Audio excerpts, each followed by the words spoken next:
It makes me happy, and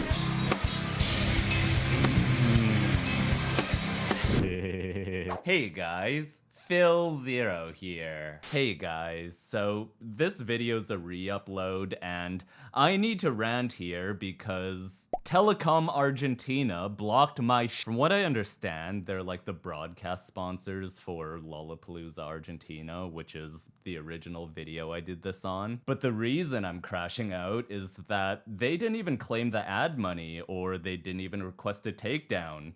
They went straight to filing a copyright strike on my channel, and I had no opportunity to appeal or even take the video down. Like, I don't know why YouTube allows this. This is the dumbest thing ever. Like, if they had just contacted me telling me to take down the video, fine, I'll take it down, or YouTube can. Like, that's kind of annoying, but whatever, it's their video. Like, I get that part. I'm not disputing that. They don't want me to bring awareness to their festival or their video. Fine, I won't. But to jump straight to a copyright strike without warning, that takes it from like a business discussion of who gets the ad money or whether or not the video can be posted and which countries they don't want to post it in. A strike takes it from that kind of conversation to a personal attack. Like, I don't care what anyone says, it's personal. Because to file a strike, someone, like a person from Telecom Argentina, had to manually go, philzeroyt, this guy, strike. And after 3 strikes, your entire channel's gone. Just years of work that have nothing to do with the video in question. Everything else you've worked on, every other video, just gone. Like, how can that not be personal? And also, like, let's be real, no one watches my videos if they just wanted to see the performance, right? Like, look at all the hate comments I get for pausing the video so much. If people wanted to just watch the performance, they would watch the original, or if people were annoyed by my videos, they would watch the original, or if people like my videos, they would watch the original. I really don't see the downside here. So yeah, I'm not going to be doing any more videos from Lolla Argentina, and to all my fellow reactors, I hope I'm not directing any unwanted attention to you guys. That's not my intention, but just be careful with which videos you guys are choosing to do. Imagine you had 3 Lolla Argentina videos and they just go strike, strike, strike. Your channel's gone. Just like that. And YouTube, you guys need to figure this out too. This makes no sense. Anyways, seeing as my strike was on artwork, I assume that means visuals, so I re-edited this video with Lolla Chile's video over it because Lolla Chile seems to be more chill. So Telecom Argentina, go away. No one likes you. I don't like you. Your own country people don't even like you. Why are you sponsoring a music festival if you don't want people talking about it? Like, if you only want the money, fine, claim the ad revenue, I don't care, but why punish the people bringing you guys free advertising? Like, you know what? Figure it out. Anyways, that was my rant, and I hope you enjoyed the video. Hey guys, philzeroyt here. It's been a while. We were away for a few weeks, and then I got sick, which isn't helping with my vocal issues, and then I injured my shoulder at the gym, and getting old sucks. But we're here now, and today we're gonna check out one of the Warning's new unreleased songs, Ritual. And I originally wanted to wait until they released a video for the song on their own channel, but I got impatient, and I did hear this song live at Pal Norte a couple months ago, but with the video now, let's lock in and see if we can pick out some cool things about the song. And I'll also be hearing this live again in New York next month. So if anyone's going to their headliner show, maybe we'll see you there. So without further ado, let's get it. Se llama Ritual.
Okay, so first impressions, well, technically not first because I saw it live at, you know what I'm talking about, but I remember saying at the end of the Pal Norte vlog that this sounded kind of new metal-ish, and this does kind of sound like a Korn song. I can't remember which one off the top of my head, but I'll edit it in.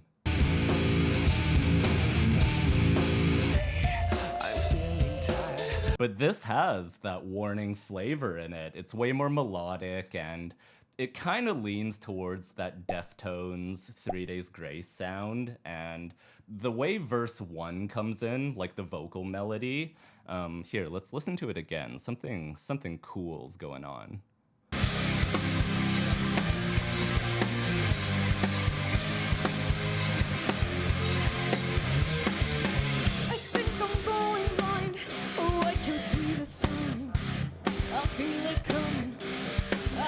Yeah, like there's so many things I like going on at once here. So the intro riff is very heavy, right? With these long, exaggerated legato notes.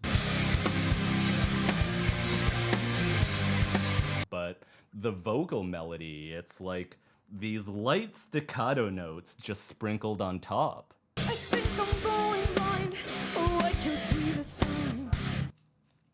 Now I gotta clean this up. And in case anyone doesn't know, legato is when all the notes are linked, like da da da da da da da. And staccato notes are little stabs, like da da da da da da da. I think I've over-explained that enough in my previous videos. But when you put the two of them together, that gives it a really cool contrast. And even more so here, because the vocal melody is so high and light, and then the bass and guitar are so low and heavy. And this in itself is a pretty common arrangement in nu metal or industrial rock. Like, you hear a lot of those singers sing these light falsetto notes over heavy instrumentals.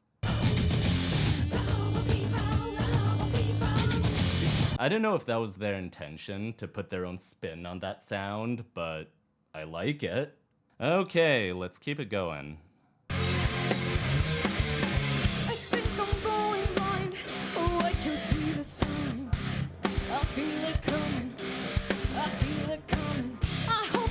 That double resolve melody. Can't keep on running. I keep it coming.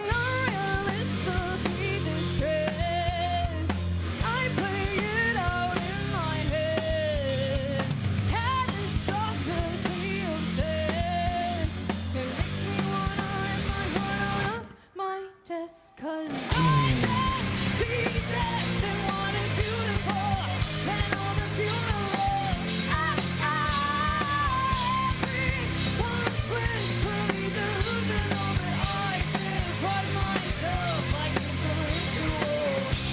And that stop right before the chorus when everything hits, like, I can already tell that the studio version for this, it's gonna sound huge, like right here.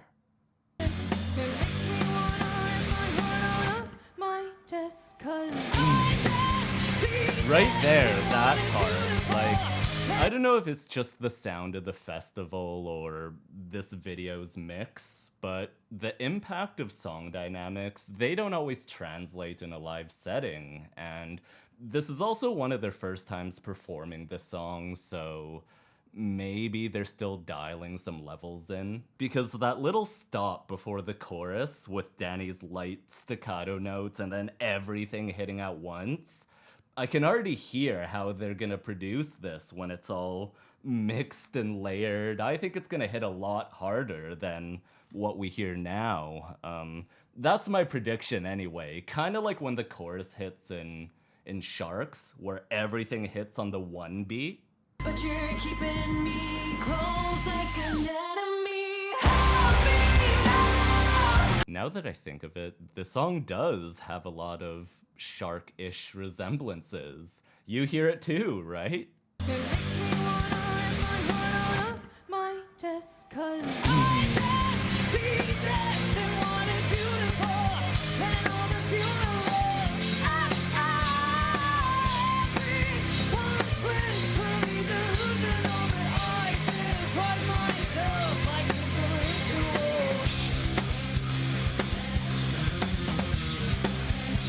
That riff is so badass. Ignoring my prescription. Oh, that was cool. I'll talk about that later. Now I'm not eating, and I'm not sleeping. My mind is playing fiction, a curse of my existence. Hyperfixation, no medication stop me from calling the dead. Light the candles on my bed, racing for the world to end. It makes me wanna rip my hair out of my head, 'cause I just see death in what is beautiful, and all the funerals. Everyone's blissfully delusional that I deprive myself like it's a ritual.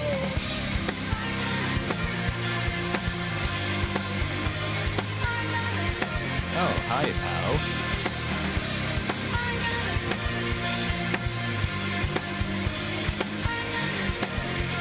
That vocal effect.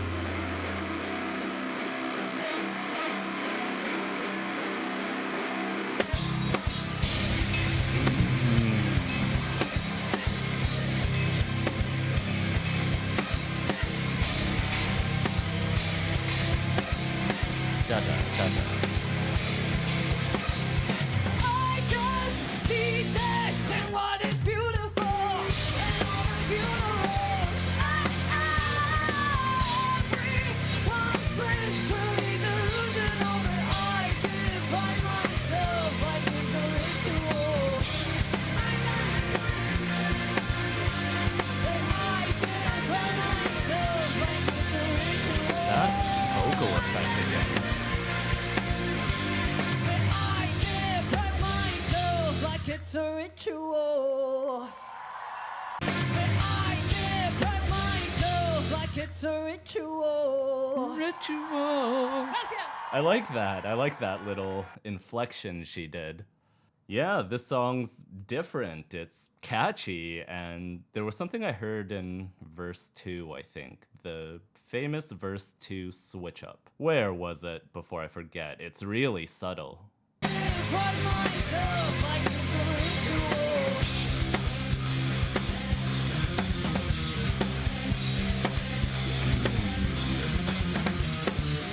Ignoring my prescription. Right there. I like when the drums enter on a raw snare, like after a stop, it makes me happy. And Danny even does that little shoulder move there, so we know that they wrote that little accent intentionally. Ignoring my prescription. I love these little flourishes, kind of like in the verse 2 switch they did in Hell You Call It Dream, where they add that extra syllable and she always points it out. Ready enough for the kill. Because they didn't do that stop in verse 1. I don't think they did, at least.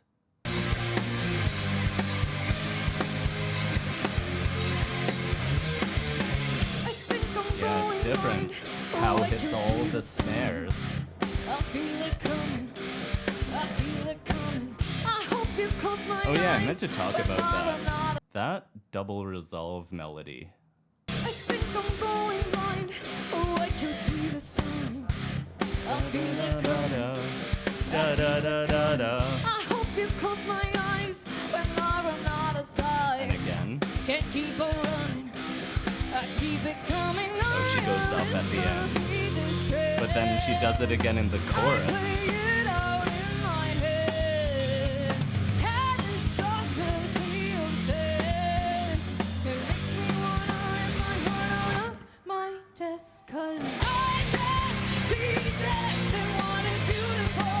Da-da-da-da-da-da.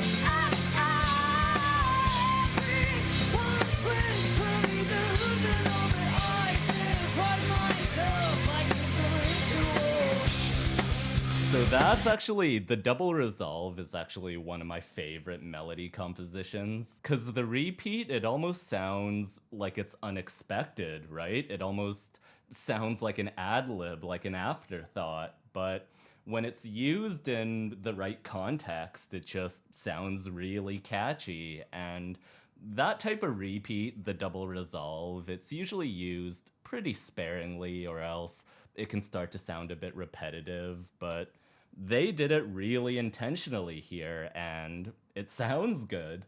What else? What else? Oh, that vocal effect on Pow at the end. I couldn't quite hear what it was, but it was doing something kind of trippy. I did by myself, I did the ritual. I did by myself. What is that? It's like it's taking her voice and doing this crazy reverb or this delay that turns it into this kind of synthy atmospheric sound. I did the ritual. I did by myself, I did the ritual. You hear that? Because she's singing something like, I'm running, running, running. I don't know the words, but whatever effect they're using, it like shifts her voice into an instrument almost.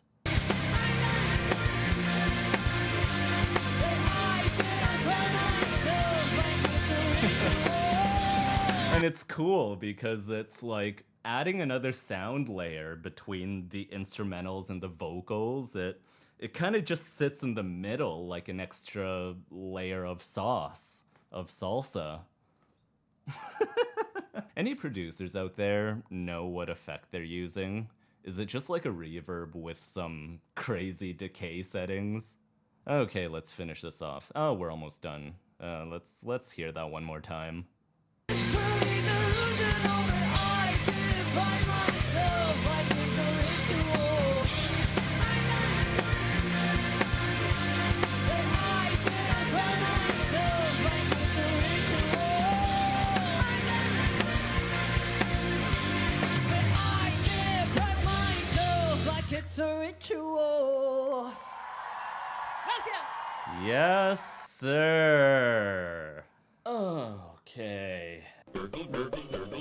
Oh, I can't wait for their new album, The Warning 5, as I hear the fandom calling it. I love how they're dabbling in all these different sounds. Like, Ritual is completely different from Kerosene, and they did Love to Be Loved, and I saw on Instagram they did that kind of dancey EDM song. Like, I resonate with their approach to music.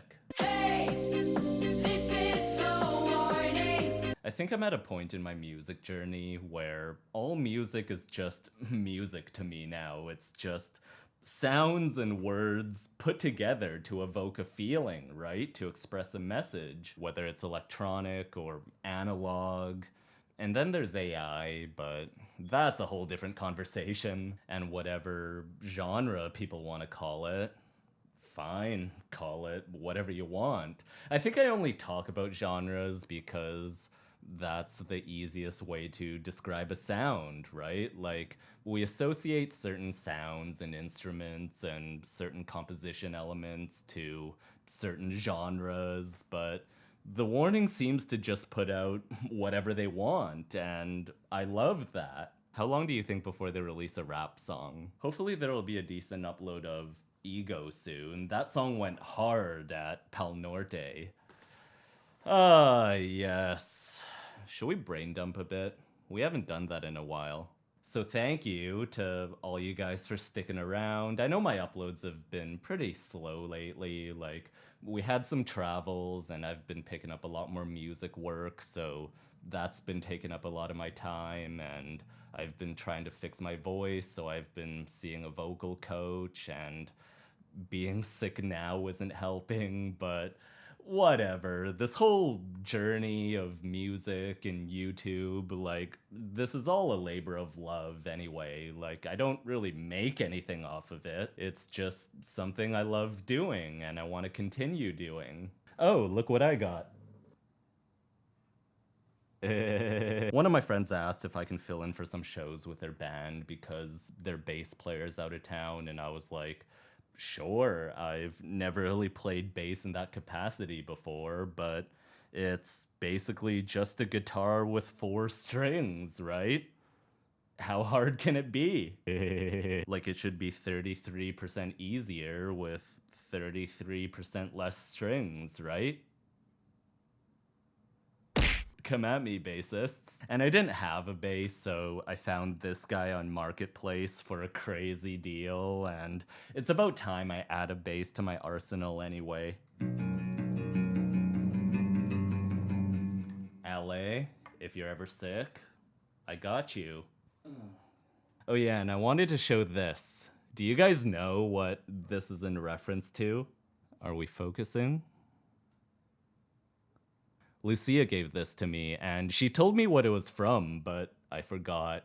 I think it's an Alley reference for something, but I like it because it looks funny. So if you like this kind of video, please consider subscribing, and as always, thanks for watching, and we'll see you in the next video! And we'll see you in New York!